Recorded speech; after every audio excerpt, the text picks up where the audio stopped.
Hello, here we are in the second part of the video of sample question paper for economics class 12th term 2. So हमने इसके कुछ questions देख चुके थे previous video में। अब हम सैम्पल क्वेश्चन पेपर के कुछ और क्वेश्चंस देखते हैं जो हमारे रिमेनिंग रह गए थे। So let's see these questions one by one. तो ये हमारा क्वेश्चन है, read the following text carefully and answer question number 8 and 9 given below. तो ये पूरा एक टेक्स्ट है, आप इसको वीडियो पॉज करके पढ़ सकते हैं या आपको डिस्क्रिप्शन में इसका पीडीएफ मिल जाएगा। आप वहाँ से इस टेक्स्ट को पूरा पॉज करके पढ़ लीजिएगा एंड उसके बाद इसके आंसर आप कर सकते हैं। सो लेट्स सी इसके क्वेश्चंस क्या हैं। इसका 8th क्वेश्चन है, outline and discuss any two economic advantages of China Pakistan economic corridor accruing to the economy of Pakistan. तो कह रहा है कि क्या चाइना पाकिस्तान इकोनॉमिक कॉरिडोर के बनने से पाकिस्तान की इकोनॉमी को फायदा हुआ है, उसके 2 एडवांटेजेस को लिखना है। तो अगर हम पैराग्राफ में देखें तो इसके कुछ फायदे डेफिनेटली हुए हैं पाकिस्तान को, जिसमें से यहाँ पर हम देख सकते हैं कि यहाँ पर लिखा है एडवांटेजेस के बारे में। China provided financial and technical expertise to help Pakistan build its road infrastructure, expanding north-south connectivity to improve efficiency of moving goods from Karachi to all the way to Gilgit-Baltistan. And इसकी investment की वजह से better integrate हो पाया country के ports, specially Karachi and urban centres in Punjab and Khyber Pakhtunkhwa provinces. तो इसके जो कुछ प्रोविंसेस हैं उनमें बेटर कनेक्टिविटी आई है इस चाइना के इन्वेस्टमेंट से। एंड इसका फर्स्ट एडवांटेज ये हो जाएगा। एंड सेकंड एडवांटेज होगा कि China Pakistan economic corridors early harvest projects met it needs leading to dramatic increase in Pakistan power generation capacity. Second advantage ये है कि जो पावर जनरेशन कैपेसिटी है वो पाकिस्तान की इंक्रीज हुई है, bringing an end to supply side constraint. तो उसकी वजह से जो भी सप्लाई पावर की प्रॉपर वे में नहीं हो पाती थी, that had made rolling blackouts a regular occurrence, जिसकी वजह से वहां पर रेगुलर पहले ब्लैकआउट्स होते रहते थे, लाइट चली जाती थी। अब पावर जनरेशन कैपेसिटी उसकी बढ़ी है, इसकी वजह से जो सप्लाई साइड का कंस्ट्रेंट है वो रिड्यूस हुआ है और इजीली लोगों को वहां पर इलेक्ट्रिसिटी मिल पा रही। तो ये 2 एडवांटेजेस है। फर्स्ट थिंग कि जो पोर्ट की कनेक्टिविटी बेटर हुई है, second thing power generation capacity increase हुई है। अगर हम कीवर्ड्स को देखें तो ये 2 बेसिक एडवांटेजेस हैं जो कि पाकिस्तान को सीपीईसी की वजह से बेनिफिट हुए हैं, या फिर हम कह सकते हैं दूसरे वर्ड्स में कि चाइना के इन्वेस्टमेंट से उसको ये 2 बेनिफिट्स हुए हैं। तो उन्हीं 2 चीज़ों को यहाँ हाईलाइट किया गया कि China provided financial and technical expertise, जिसकी वजह से रोड इंफ्रास्ट्रक्चर बढ़ी है, जिसकी वजह से एम्प्लॉयमेंट एंड इनकम इम्प्रूव हुई है इकोनॉमी में। एंड दूसरा एडवांटेज लिखा है कि increase in power generation capacity of Pakistan, जिससे कि एंड हुआ है सप्लाई साइड कंस्ट्रेंट में, एंड ब्लैकआउट्स जो पहले होते थे अब वो नहीं होते हैं। तो ये है इसके 2 एडवांटेजेस, ये हमने देखा पैराग्राफ में मेंशन है। अब उसके बाद नेक्स्ट क्वेश्चन है, analyse the implication of bilateral debt trap situation of Pakistan विज़ the Chinese economy. मतलब कि चाइनीज इकोनॉमी के साथ वो जो टाई अप में आया है उसकी वजह से क्या डेट ट्रैप की सिचुएशन बन रही है पाकिस्तान के साथ। तो इसका आंसर भी हमें पैराग्राफ में मिल जाएगा। यहाँ पर है इसका आंसर इस पैराग्राफ में कि China's ability to exert influence on Pakistan economy has grown substantially in recent year. कि उसका जो इन्फ्लुएंस है चाइना का पाकिस्तान पे काफ़ी बढ़ा है इन कुछ सालों में। एंड कैसे बढ़ा है? अब बढ़ने से ही हम जानते हैं कि चाइना जिस भी कंट्री में इन्वेस्टमेंट करता है तो वहाँ से वो काफ़ी उस चीज़ को रिकवर करने की कोशिश करता है और पैसे भी काफ़ी देता है, तो इससे वो कंट्री कई बार डेट में आ जाती है। तो वो इस चीज़ को यहाँ पे सपोर्ट कर रहा है कि Beijing is now Islamabad largest creditor. अब तो बीजिंग जो कि चाइना की कैपिटल है वो इस्लामाबाद जो कि पाकिस्तान का कैपिटल है, यहाँ जस्ट इंडिकेट कर रहा है दोनों कंट्रीज को उसके कैपिटल वाइज। तो बीजिंग इस्लामाबाद का लार्जेस्ट क्रेडिटर है, बहुत ज़्यादा उसको पैसा देने वाला है, सबसे बड़ा उसको लोन देने वालों में से बीजिंग है। So, according to documents released by Pakistan's finance ministry, Pakistan's total public and public guaranteed external debt stood at $44.35 billion in June 2013, just 9.3% of which was owed to China. तो पहले उसको 9.3% वो date लिया था China से, but by April 2021 its external debt had ballooned to $90.12 billion, यानी कहाँ 44.35 and कहाँ 90.12 बिलियन। तो मतलब काफी इंक्रीज हो गया है, with Pakistan owing 27.4%, that is 24.7 billion of its total external debt to China. मतलब जितना उसका टोटल डेट है उसका एक मेजर शेयर वो चाइना से ले रहा है। तो ये कहीं ना कहीं उसके डेट को दिखा रहा है, उसके डेट के इंक्लिनेशन को दिखा रहा है कि वो कितना ज्यादा डिपेंडेंट है चाइना के पैसे के ऊपर। तो कहीं ना कहीं इसमें चाइना के डेट ट्रैप में वो फंस चुका है, उसके लिए बहुत इंपॉर्टेंट होगा इतने ज्यादा पैसे को रिटर्न करना। सो इन दिस वे ये वाला जो पैराग्राफ है इससे हमें इसका आंसर हम लिख सकते हैं। तो आप यहाँ देख सकते हैं, यहाँ पर उसी पैराग्राफ से आंसर लिखा है कि China has become famous for its debt trap diplomacy in recent times. Under this China has provided financial and technical expertise to help various nations to bring them under the direct और indirect influence में वो लाता है उनको।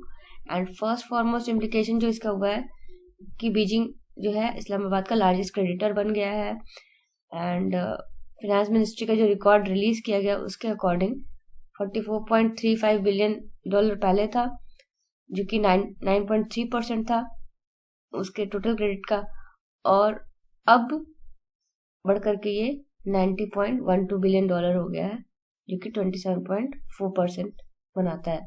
तो काफी ज्यादा increase हुआ है। तो इस तरीके से वो उसके डेट में आ चुका है। Next question is explain how non monetary exchanges impact the use of gross domestic product as an index of economic welfare. कैसे नॉन इकोनॉमिक एक्सचेंजेस जो होते हैं, नॉन मॉनेटरी ट्रांजैक्शंस जो होते हैं इकोनॉमी में, वो जीडीपी के लिए इंपॉर्टेंट फैक्टर है या उसको कैसे इन्फ्लुएंस करते हैं, क्वेश्चन पूछने का ये मतलब है। तो जो नॉन मॉनेटरी एक्सचेंजेस हैं उनको हम जीडीपी में इंक्लूड नहीं करते हैं, they are not included in the estimation of GDP, because उसके लिए प्रैक्टिकल डिफिकल्टीज है उनको उनकी वैल्यूज को उसमें डालना, like non availability of reliable data, क्योंकि उसका डेटा ही हमें नहीं मिलता है। हालांकि ये सोशल वेलफेयर को बढ़ाते हैं, पब्लिक वेलफेयर को ये चीजें बढ़ाती हैं, सोसाइटी के स्टैंडर्ड ऑफ लिविंग को कहीं ना कहीं इंप्रूव करती हैं, but indirect ways, direct ways इसलिए नहीं क्योंकि हमारे पास उसका कोई डेटा अवेलेबल नहीं है। For example gardening in the own house, अगर कोई इंसान है जो अपने खुद के घर में गार्डनिंग कर रहा है तो उसकी वैल्यू हमें पता नहीं चलती है, इस वजह से वो जो उसने सर्विस प्रोवाइड की अपने खुद के घर के अंदर उसको जीडीपी में काउंट नहीं करते हैं। Similarly services of home makers जो घर में काम करती हैं, अपनी फैमिली को देखती हैं, उसकी टेक केयर करती हैं, उसकी वैल्यू को भी जीडीपी में इंक्लूड नहीं करते हैं क्योंकि उसका हमें डेटा अवेलेबल नहीं है। सिमिलरली अगर कोई टीचर है वो खुद अपने बच्चे को पढ़ा रहा है तो उससे भी वेलफेयर तो हो रहा है डेफिनेटली, लेकिन उसकी वैल्यू को कैलकुलेट करना मुश्किल है, उसका डेटा निकालना मुश्किल है। तो इस वजह से इन कुछ वैल्यूज को, इन कुछ चीजों को हम जीडीपी में कैलकुलेट नहीं करते। तो non monetary exchanges are not included in the GDP, however they improve economic welfare of the country, but still they are not included in the GDP because of lack of reliable data. The next question is monetary measures offer a valid solution to the problem of inflationary gap in an economy. State and discuss any two monetary measures to justify the given statement. कि monetary measures से हम inflationary gap के problem को हम solve कर सकते हैं इसको दो मेजर्स बता करके हमें जस्टिफाई करना है। तो इसके दो मेजर्स हो सकते हैं, an increase in the CRR, cash reserve ratio की वैल्यू में हम इंक्रीज कर लें। दूसरी चीज है सेल ऑफ गवर्नमेंट सिक्योरिटीज। ये दो मॉनेटरी मेजर्स हैं। CRR में क्या होता है कि जो बैंक्स हैं वो अपने पास सर्टेन रेशियो, सर्टेन प्रपोर्शन रखते हैं टोटल डिपॉजिट्स का in the form of cash. तो अगर इसको बढ़ा देंगे, इंक्रीज कर देंगे, यानी कि RBI के इंस्ट्रक्शंस के अकॉर्डिंग अगर कमर्शियल बैंक्स को इंक्रीज करना पड़ेगा, तो उनके पास क्रेडिट देने के लिए पैसा कम होगा, और जब क्रेडिट देने के लिए पैसा कम होगा तो क्रेडिट क्रिएशन कम होगी इकोनॉमी में। जब क्रेडिट क्रिएशन कम होगी, लोगों के हाथ में पैसे कम होंगे, तो वो डिमांड कम करेंगे, तो डिमांड पुल इन्फ्लेशन जो है वो रिड्यूस होगी। तो कैश रिजर्व रेशियो को इंक्रीज करने से इन्फ्लेशनरी गैप कम होता है, ये पॉइंट है। तो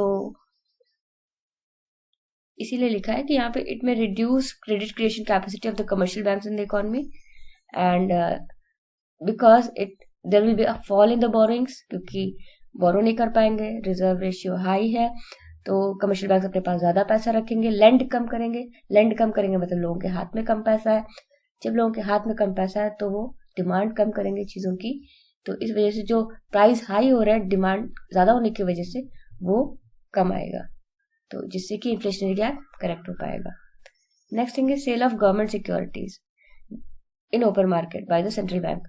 जब सेंट्रल बैंक ओपन मार्केट में गवर्नमेंट सिक्योरिटीज को बेचती है तो उससे भी लोगों के हाथ में पैसे कम होते, लिक्विडिटी रिड्यूस होती है इकोनॉमी में, और जब रिड्यूस होगी तो उसकी वजह से जो कमर्शियल बैंक्स हैं उनकी एबिलिटी अफेक्ट होगी क्रेडिट क्रिएट करने की, क्योंकि अगर वो देना चाहेंगे भी तो भी people will have less money with themselves to borrow from commercial banks. तो इस वजह से कमर्शियल बैंक्स की क्रेडिट क्रिएशन कैपेसिटी कम होगी और जो डिमांड है वो कम होगी, प्राइसेस रिड्यूस होंगे जिसकी वजह से एंड इन्फ्लेशनरी गैप रिड्यूस होगा। तो these are the 2 points. First thing is increase in CRR, and second thing sale of government securities in open market by the central bank. Next question है, from the following data calculate the value of domestic income. Value of domestic income मतलब यहाँ पर पूछ रहा है हमें NDP at FC, यानी कि NDP at FC हमें ये यहाँ पर कैलकुलेट करके बताना है। तो NDP-FC में हम लेंगे सबसे पहले compensation of employees. Factor income को हमें सारे कैलकुलेट करना होगा, कंसिडर करना होगा। तो कंपनसेशन ऑफ एम्प्लॉइज हो जाएगा, देन रेंट एंड इंटरेस्ट लेंगे, देन उसके बाद हम लेंगे corporate tax, dividend and undistributed profit. ये जो 4th, 7th and 8th point है ये हमारा पार्ट बनाएगा प्रॉफिट का, क्योंकि प्रॉफिट के ये 3 कंपोनेंट्स होते हैं, corporate tax, dividend and undistributed profit. तो फर्स्ट, सेकंड हो गया, एंड उसके बाद 4th, 7th and 8th point, and उसके बाद हमारा हो जाएगा mixed income of self employed. तो इन सारी वैल्यूज को हम ऐड कर देंगे तो हमें आंसर मिलेगा 4,700 crores रुपीज। ये चीज याद रखेंगे कि जो अमाउंट है वो हमें जिस यूनिट में दिया रहेगा हमें आंसर में लास्ट में उस यूनिट को लिखना होगा, बिना यूनिट के आंसर नहीं लिखेंगे। तो I hope this solution is clear कि जितने भी फैक्टर इनकम है हमें उन सबको ऐड करते जाना है। हमें पता होना चाहिए कि कौन कौन से फैक्टर इनकम होते हैं। इसमें NIT को इंक्लूड नहीं करना है, यानी कि इनडायरेक्ट टैक्स की बात करें तो ये नहीं होगा। देन उसके बाद net factor income from abroad, इसको भी नहीं करेंगे क्योंकि यहाँ पे हमें डोमेस्टिक इनकम पूछा है, न कि नेशनल इनकम। तो ये चीज है, तो इस हिसाब से ये चीजें नहीं होंगी। सब्सिडीज की वैल्यू को भी हम कंसीडर नहीं करेंगे and consumption of fixed capital को भी कंसीडर नहीं करेंगे। तो जिन वैल्यूज को करेंगे उन सब वैल्यूज को हम ऐड कर देंगे 1, 2, 4th, 7th, 8th and 10th point. जो भी वैल्यूज है उनको ऐड कर देंगे, हमें वैल्यू NDP-FC की मिल जाएगी। नेक्स्ट क्वेश्चन है, distinguish between the value of output and value added. Value of output and value added में क्या डिफरेंस है? Value of output is the estimated money value of all goods and services.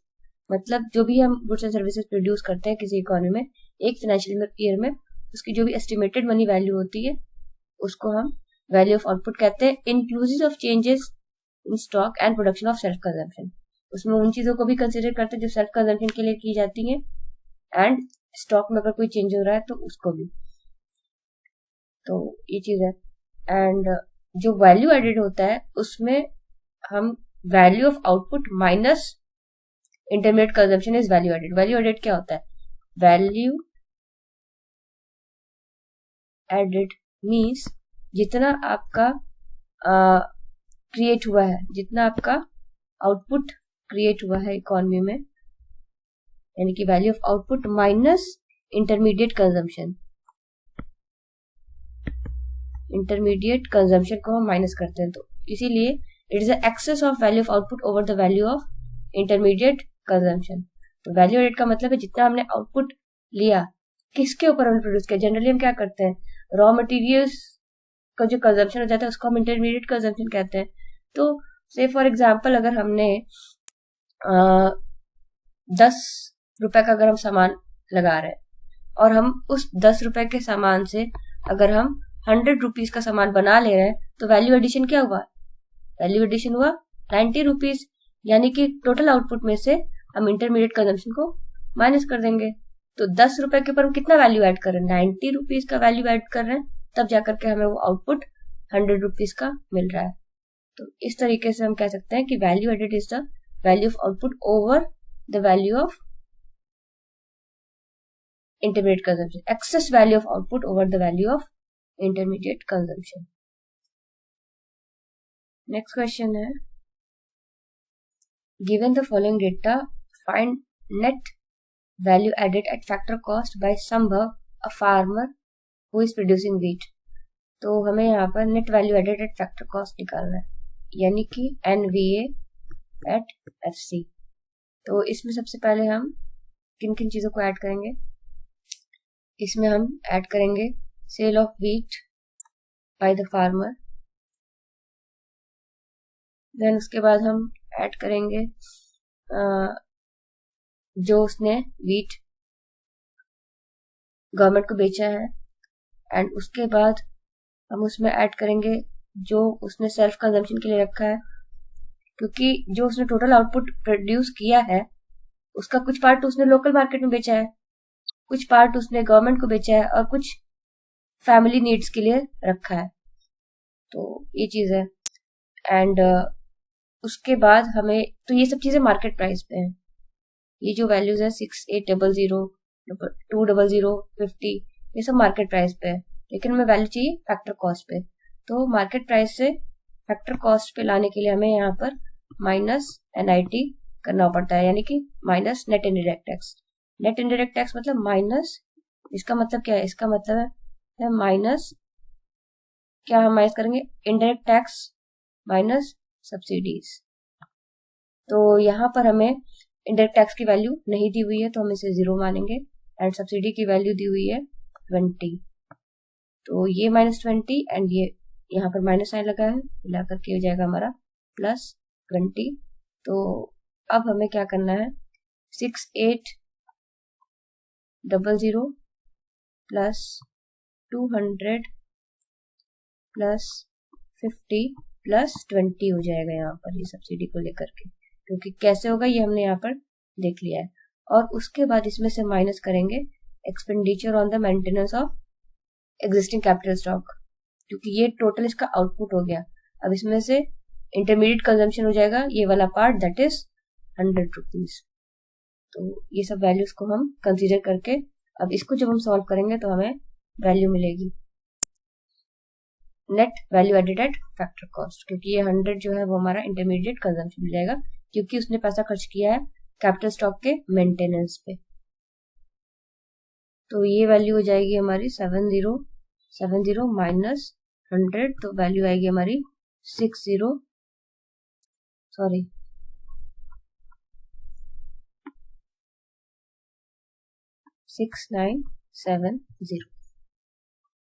तो इस तरीके से हमारा ये आंसर हो जाएगा इस क्वेश्चन का। नेक्स्ट क्वेश्चन है, state any 2 components of net factor income from abroad. तो हमें component लिखने हैं, तो वो हो सकता है net compensation of employees, net income from property and entrepreneurship, and net retained earnings of resident companies abroad. तो ये कुछ फैक्टर्स हो सकते हैं, ये कुछ कंपोनेंट्स हो सकते हैं net factor income from abroad के, जिसमें से कोई 2 हमें लिखने हैं. Next question is pesticides are chemical compound design to kill pests. Many pesticides can also pose health risks to people even if exposed to nominal quantities. In the light of above statement, suggest any 2 traditional methods for replacement of chemical pesticides. Question है कि ये जो chemical pesticides आते हैं ये paste को किल करने के लिए बनाए जाते हैं, लेकिन एक छोटी सी भी क्वांटिटी के तरफ अगर हम एक्सपोज होते हैं तो हमें हेल्थ रिस्क आ सकते हैं. तो उसको क्या चीज़ से हम रिप्लेस करेंगे, ये चीज़ हमें आंसर में बतानी है. तो इसका सजेस्टेड आंसर हो सकता है कि हम केमिकल फर्टिलाइजर्स को यूज़ करें, उसके बजाय हम ट्रेडिशनल प्रैक्टिसेस को हमें फिर से यूज़ करना पड़ेगा.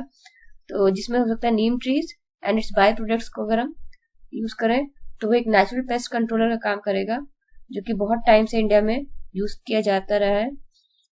या फिर नीम कोटेड फर्टिलाइजर्स भी आते हैं, नीम कोटेड यूरिया आते हैं, उस चीज़ को हम यूज़ कर सकते हैं instead of using chemical pesticides. इसके अलावा हम कह सकते हैं कि large variety of birds should be allowed to dwell around the agriculture areas. They can clear the large variety of pest during including insects. तो वो जो है, जो अगर हम बर्ड्स को अगर हम यूज़ करें बेटर वे में, तो उनको हम फील्ड्स के ऊपर छोड़ सकते हैं, जिससे वो जो नेचुरल इंसेक्ट्स हैं उनको वो खाएंगे एंड हमारे जो पेस्ट वाली प्रॉब्लम है, इंसेक्ट्स वाली प्रॉब्लम है, वो रिड्यूस होगी. तो ये 2 नेचुरल वेज हैं जिससे हम केमिकल पेस्टिसाइड्स को रिप्लेस कर सकते हैं. Next question is Indian economy ने कैजुअलाइजेशन ऑफ वर्कफोर्स देखा है रिसेंट टाइम में, और ये और चीज़ बढ़ी है कोविड-19 के टाइम में, ये और बढ़ा है. देन क्या do you agree with this statement, question ये है. एंड अगर आप इससे अग्री करते हैं तो आपको 2 डिसएडवांटेजेस बताने कैजुअलाइजेशन ऑफ वर्कफोर्स के. तो मेनली अगर इस क्वेश्चन का फोकस देखें तो क्वेश्चन में ये पूछा है but in the background of कोविड-19, तो हमें आंसर में कोविड-19 मेंशन करते हुए आंसर लिखना है. ये चीज़ यहाँ पर ध्यान देने वाली है. तो casualisation of workers is already there, क्योंकि यहाँ पे जो इंडियन इकोनॉमी है वो उसमें काफ़ी ज़्यादा जो लेबर फोर्स है वो इनफॉर्मल सेक्टर में काम करता है, यानी कि as a daily wage, as a casual worker काम करता है. बट कोविड-19 ने इस प्रॉब्लम को और बढ़ा दिया है और बुरी कर दिया है. तो इसका क्या नेगेटिव इम्पैक्ट होता है कैजुअलाइजेशन ऑफ वर्कफोर्स का, ये चीज़ बतानी है. तो डेफिनेटली इससे नुकसान तो हुआ है वर्कर्स को, एंड ओवरऑल लोगों की स्टैंडर्ड ऑफ लिविंग डिक्रीज हुई है. तो इससे हम लिख सकते हैं कि for the casual workers the right of labours are not protected properly by the labour laws, and pandemic में ये चीज़ और बुरी हुई क्योंकि demand of goods and services fail हुए थे, डिक्रीज हुए थे, जिसकी वजह से जो कैजुअल वर्कर्स थे उनकी नीड नहीं थी, तो उनको जॉब से निकाल दिया गया था, या वो माइग्रेट होकर के जब वो अपने घर गए थे ड्यू टू पैंडेमिक, बिकॉज जहाँ पर वो काम कर रहे थे दे वर नॉट फीलिंग सेफ. और जिस तरीके से वाइड स्प्रेड हो रहा था वायरस, तो that is why they were migrating. और वो माइग्रेट होकर के अपने विलेज से, स्मॉल टाउन से आए थे मेट्रोपॉलिटन सिटीज में काम करने के लिए. तो जब वो माइग्रेट करे तो definitely they were leaving their jobs. अब जॉब्स की वजह से they were working in informal sector, तो वहाँ पर उनको कोई सोशल सिक्योरिटी नहीं मिलती है इनकम के लिए कि उनको पेड लीव्स मिलेंगी, या वो अगर इतने टाइम तक काम नहीं करेंगे फिर भी उनको पैसा मिलता रहेगा. ऐसा कुछ इनफॉर्मल सेक्टर में नहीं होता है, तो इसकी वजह से वो वहाँ पर प्रॉब्लम फेस कर रहे थे. देन नेक्स्ट थिंग इज, हम लिख सकते हैं कि during covid lockdown periods of casual workers loss their jobs, जिससे कि उनके सर्वाइवल के ऊपर एक क्वेश्चन मार्क लग गया कि अब उनकी लाइफ का क्या होगा, how will they survive, how will they feed their family, और कब वो वापस आएंगे काम पर, इसका भी कोई दूर दूर तक समय का अंदाजा नहीं लग रहा था. तो ये चीजें हैं. एंड उसके बाद एडिशनल हेल्थ एक्सपेंडिचर अगर भी आ सकता है, उनको हो सकता है फेस करना पड़े, उनके फैमिली में अगर कोई इन्फेक्ट हो जाए, तो ये कुछ प्रॉब्लम्स उनके ट्रबल्स में और एड ऑन कर रही थी. तो चीजें वर्स्ट टू वर्स्ट होती जा रही थी. तो दैट इज वाई उनको काफी प्रॉब्लम्स फेस करनी पड़ती हैं जब कैजुअलाइजेशन ऑफ वर्कफोर्स था. यही अगर वो फॉर्मल सेक्टर में काम कर रहे होते तो उनको थोड़ी कम दिक्कत हुई होती। दिक्कत तो डेफिनेटली फॉर्मल सेक्टर वालों को भी हुई थी, वर्क फ्रॉम होम हुआ था, बहुत सारे लोगों की सैलरी रिड्यूस हुई थी, बट फिर भी दे हैड द जॉब, उनके पास जॉब थी। बट उनका क्या, जो कि कैजुअल लेबर्स थे, उनकी तो पूरी तरीके से जॉब ही चली गई थी। या तो उनको काम से निकाल दिया गया था, या फिर क्योंकि डिमांड नहीं थी चीजों की, या फिर वो माइग्रेट होकर के अपने घर जा रहे थे। तो दोनों ही कंडीशंस में उनके पास पैसे नहीं थे, और इन केस अगर कोई हेल्थ इश्यू आ गया तो उसको भी कैसे फेस आउट करेंगे, वो उस चीज के लिए भी उनके पास कोई सोल्यूशन नहीं था। तो कैजुअल वर्कर होने का ये नुकसान है। तो वही चीज है कि ये प्रॉब्लम्स जो फेस करते हैं, अगर वो फॉर्मल सेक्टर में होते तो to some extent they would have been protected by the social security which they get in their jobs in the formal sector, but they were not getting in the informal sector, so that is why this is the problem. So ये दो points हम highlight कर सकते हैं अपने answer में, कि pandemic के टाइम में दे वर बिकम जॉबलेस एंड उनके पास कोई कंपनसेशन कोई सपोर्ट सिस्टम नहीं था, दे वर all alone, they were facing the problems, variety of problems हम लिख सकते हैं। एंड उसके बाद हम लिख सकते हैं कि if they were losing the job and they were facing problems, but if अगर वो होते फॉर्मल सेक्टर में तो उनकी प्रॉब्लम्स रिड्यूस हुई होती। इस तरीके से हम आंसर लिख सकते हैं। तो this is the whole solution, part 1 हो चुका एंड ये पार्ट बी का सोल्यूशन। आई होप आपको क्वेश्चंस क्लियर हुए होंगे एंड समझ में आए होंगे किसका क्या आंसर है। एंड फिर भी अगर आपको कुछ प्रॉब्लम होती है तो you are all welcome to give your feedback in the comment section कि आपको क्या चीज़ नहीं समझ में आई, क्या चीज़ समझ में आई। इफ़ यू वांट टू, अगर आप चाहें तो आप अपना फीडबैक दे सकते हैं कि क्या कौन सा क्वेश्चन आपको या कौन से पॉइंट पर आपको क्या चीज़ नहीं समझ में आई। I will love to see that in the comment box, and thank you for watching, and all the best for your exams.